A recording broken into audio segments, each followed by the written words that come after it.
Appreciate it. Glad to be here. We will take the first question from Roman Madrowski with ESPN. All right. Hey, Cody, I want to get your thoughts on the other bantamweight bout between Aljamain and Cody, and if you have a prediction, I'd love to hear it. Man, I really don't care about the other bantamweights. Just focus on my fight. May the best man win in those fights, and look forward to future matchups with them in the future, and see how this bantamweight division unfolds after this weekend, and going from there. Cool, thank you. We will take the next question from Caroline Pierce with BT Sport. Cody, Caroline Pierce here. It's been a while. Love the beard. How are you doing? I'm doing great. Yeah, the quarantine beard. I like it a lot. Look, it's been a tough time for you. The time off, the injuries, hospitalization that you talked about, as well as obviously the losses. Talk to us about what's been the biggest challenge for you during this time. I think that life has thrown a lot of challenges. Inside a career, outside of the career, life itself. For me, it wasn't really a challenge. It was just about staying motivated, staying driven. Knowing that life is a marathon, not a sprint. Just constantly reminding myself. You go through these hardships in your life, these hard roads you have to battle up. And I knew that losing the title was going to be a hard thing to do, but to regain it was even going to be harder. So I had to just basically physically, mentally build myself up for what I was able to do. What was able to need to be done to reclaim that title. And I feel like I've battled my demons. I've corrected a lot of my errors, mistakes, things that I needed to do. Got out of my comfort zone, went to New Jersey. Spent time away from my comfort zone and my family, my everything that I've known. So went coast to coast, and I think this is going to be a huge payoff coming Saturday night. Talk to us about that moving, well not moving, but splitting your time between Team Alpha Male, Mark Henry, Ricardo Almeida. What have they added to your arsenal? Where do you feel that you've grown in that time with that additional work and that change of scenery that you've had?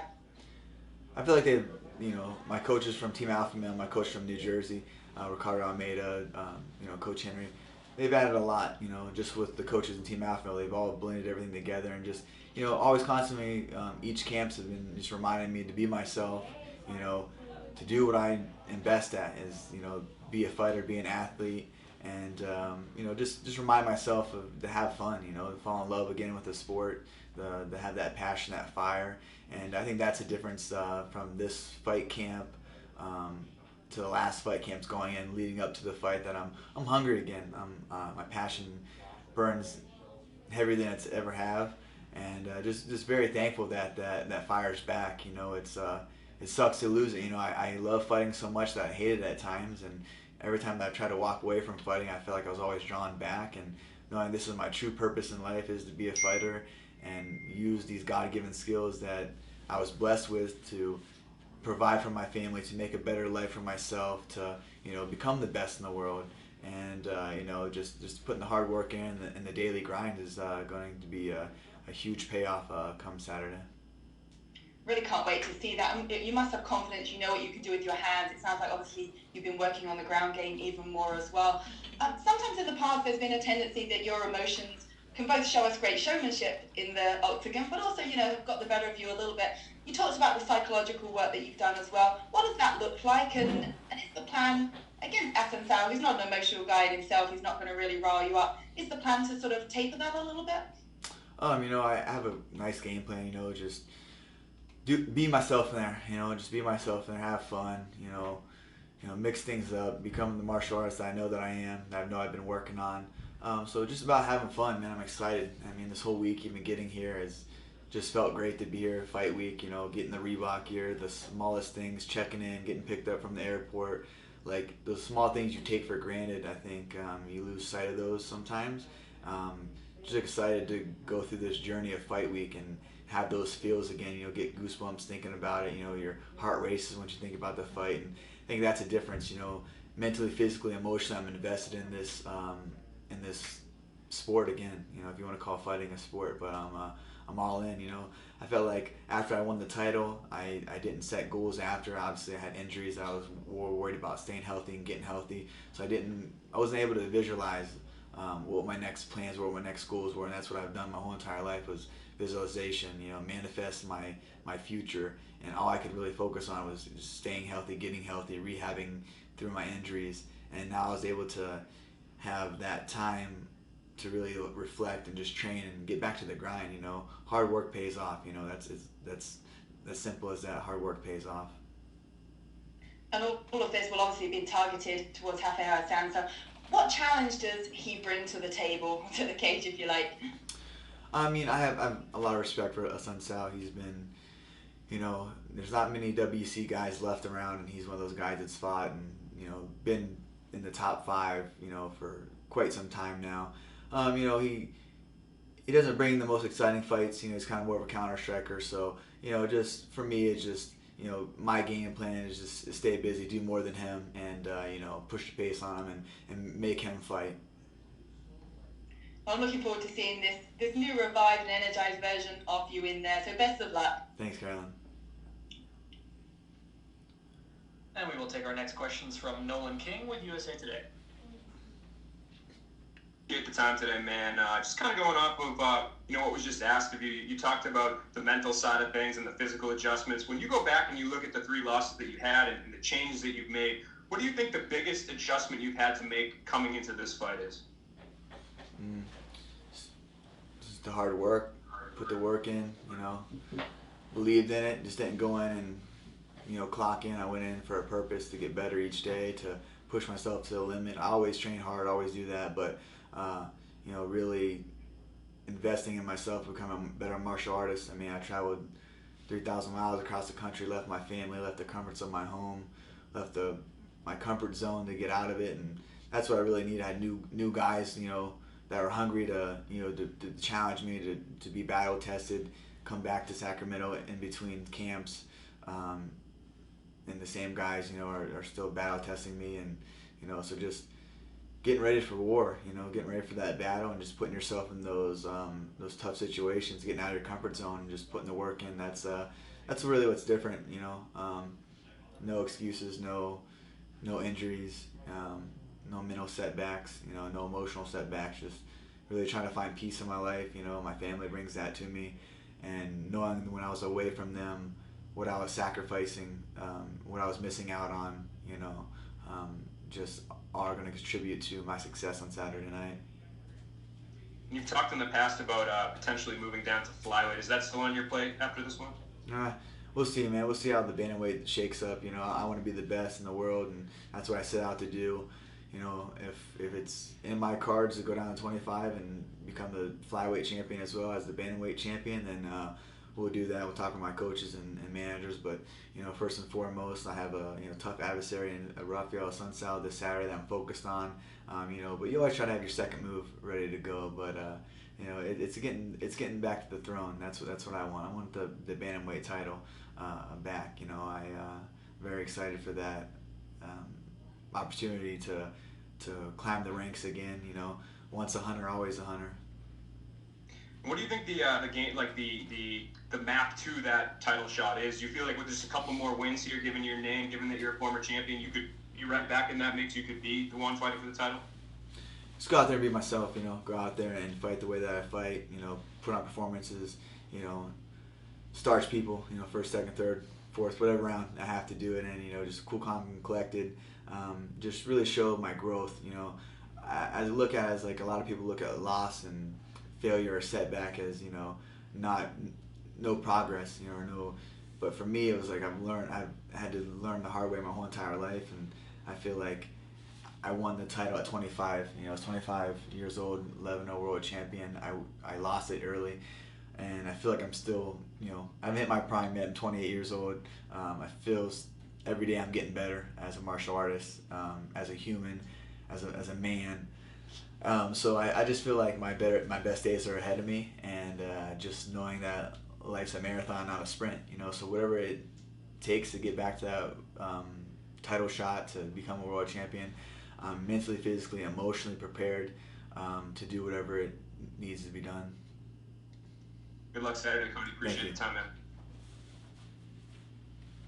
And we'll take our next set of questions from Mike Heck with MMA Fighting. Hey Cody, as you know, in the sport, especially, hindsight is a fickle beast, and you sort of alluded to, you got pushed pretty quickly, you became a champion in just 4 years as a pro after just 11 fights. If you could do things differently and get yourself out of your comfort zone like you talked about and learn these lessons a little earlier on, would you do it, or is this an important part of your story and your journey? Yeah, I would never change anything in my life. I feel like whatever stage you're in or whatever you're going through, you're going to grow through. I truly believe that the Lord puts you in places in your life for learning experiences, setbacks, success. Like, are you prepared for the success that's going to come with a win? Are you prepared what's going to have to be done with a loss? And I've battled my demons. I've faced myself. I faced my insecurities, my setbacks, and really studied those, and really like, all right, I'm gonna it's on me to turn this around. It's not on any coach, any teammate, it's on myself. And just being real with yourself and true with yourself on what needs to be done, and that's just putting the hard work in, grinding completely, and in every facet of every martial arts discipline you need to do. You need to work on this, you need to work on that, and just becoming a better martial artist is what has really changed my eyes. Going to Jersey has really been a blessing for me. I hate change. Change in my life is I always was like, I'd come home from school, my mom would move the furniture around, and I would literally get physically sick because it would change. So sometimes I think that we look at change as a negative reflection in our life, but some change is good, and this has been good change. A little bit of insanity. I think you can go in there and do the same kind of game plan or same approach to the fighting like I have. That's insane. It's being insane. So just really just soul searching, man. Just talking with myself.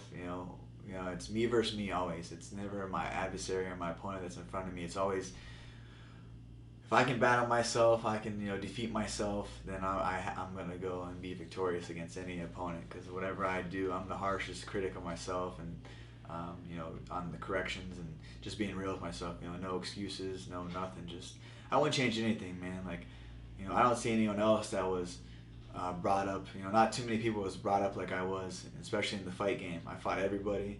I fought the top contenders, the undefeated knockout artists. 8-0s, the 21-0s, Almeida, starched them. Everybody they put in front of me, knocked them out. Couldn't beat Dominic Cruz. Masterclass performance against him. And for me, once I obtained that goal, like I said, of being a world champion, I dreamed about it since I was a teenager. I obtained that goal. I got injured shortly after. I couldn't manifest or visualize myself inside the octagon or defending the title because I was so focused on staying healthy. I had a huge back injury. I tore my back. I had an annual tear and went to Germany. I did stem cells. I did everything I could besides going under the knife to get surgery. And then that took a long time to rehab and rebuild. And any sport, any athlete knows it's the physicality of it is intense, but the emotional, mental side of it is like, hey, can I push this without it doing it again? So kind of was like held back a little bit in my training, so I wasn't super prepared, but I just got back to that, like, that physical grind. The physical grind. I mean, I ended up landing myself in the hospital for a week because I had a kidney infection, just training too hard. But I got out of the hospital and was right back to work, and that's it, man. You have to go through those things. You're gonna be faced with so many different things in this sport, ups and downs, highs and lows, and I feel like life goes in the same way. You just gotta find that balance of life and fighting and career and balance it all. And I feel like I've done a great job as of lately, the last year I would say, to really balance the father, the husband, the fighting, being able to turn it on and off, the switch when it's go time, to where I'm in focus fully in camp, and just really working through everything that life throws at me. Has this all provided some valuable lessons for you to pass on to your son as well, to know that sometimes life's going to throw you some curveballs, but it's how you react to them, how you bounce back from them and move forward, that defines who you are as a person? Yeah, definitely. I have eyes on me. My son looks up to me. He watches every single thing I do. I'll shadow box in the house, and I'll see Kai shadow boxing, or I'll You know, just doing this. Me and my wife trip out all the time because he just listens to us. He just absorbs everything that we do and say and how we act. So I want to be a good example for him. You know what I mean? Like completely be like someone. I want him to be proud to be like, Cody's my father. You know, and that's my father. You know what I mean? That's something that at the end of the day, whether how many titles I have or defend or how many fights I win from here on out, he knows that I give it my all. I never gave up. When the going got tough, I never took a knee. You know what I mean? I might have bent a little bit, but I never broke. You know, I got up. No matter times I got knocked down, I keep getting up and fighting for a better life for him. Just to show him like this sometimes life doesn't go as you plan. You gotta, you know, roll with the punches and keep going. So that's for everybody. That's for everybody in life. That hopefully like I can inspire a lot of people to like not give up if they're, you know, going through hard times or, you know, I mean, I was on top of the world, man. I was a world champion, young, had everything, had the world at my fingertips, you know, and I'm on a 3-fight skid, but that never, you know, deterred me from what I feel like I am. I'm the best bantamweight in the world, and I get to showcase that again June 6th with a refound love of the sport, passion, fire burning. Just this one's for my soul. This is what I need, you know. As much as I try to have that hatred for fighting, I'm always pulled back into it because I need fighting more than fighting needs me. And at the end of the day, that's my purpose, and this is how I'm going to hopefully help a lot of people get inspired and motivated, and my son who's looking at me, watching my every move, to just remember that everything happens for a reason. No matter where you're at in life, you gotta just keep, you know, with your head down or head up and keep chugging along. So the hunger is clearly there, the desire to compete is certainly there. But I've talked to you a few times over the years. I have to say, outside of the quarantine beard there, you are about as relaxed as I've ever seen you heading into a fight. Is this the most relaxed you've been? Yeah, I get goosebumps thinking about it, man. Like, I don't know. I think that I've done everything in my power. I left no stone unturned this camp, you know. I've literally been training so hard, you know. Right after Christmas, I went to New Jersey, trained for Jersey, and then obviously the kidney infection. Right after I got out of the hospital, I went and searched for the best kidney specialist to make sure my kidneys were okay, and you know, just got back to work. You know, I didn't want to let it all go to waste. You know, no matter what I was going through, just grinding through all the bullshit. You know, there's a lot of bullshit that life throws at you, and you just gotta grind through that stuff. And as simple as that, I know I said it in the past interview or the past questions, is like hard work pays off. You just always gotta remember, hard work will always pay off. You can be the most talented, the most gifted, the fastest, the strongest, whatever. If you're not working hard, you're not gonna get the results you want, and that's all you have to do is just grind. Nobody cares about your excuses. Nobody cares about what happened yesterday, today, you know, what you have going on next week. It's about what's going on. Or did you put in enough work for this camp? Did you put in enough time to go in there? If Raphael's gonna give me my best pace, he's gonna be able to withstand everything that I am I able to do enough than him to win this fight? And I just know that I've done that. I know that I can go in there and put him in deep waters and drown his ass. I appreciate all the candor, Cody. All the best to you on Saturday. Thank you. Appreciate it. Thank you for the time, Cody. That is all we have for you. You are good to go, sir. All right. That was the easiest one I've done. The media scrum.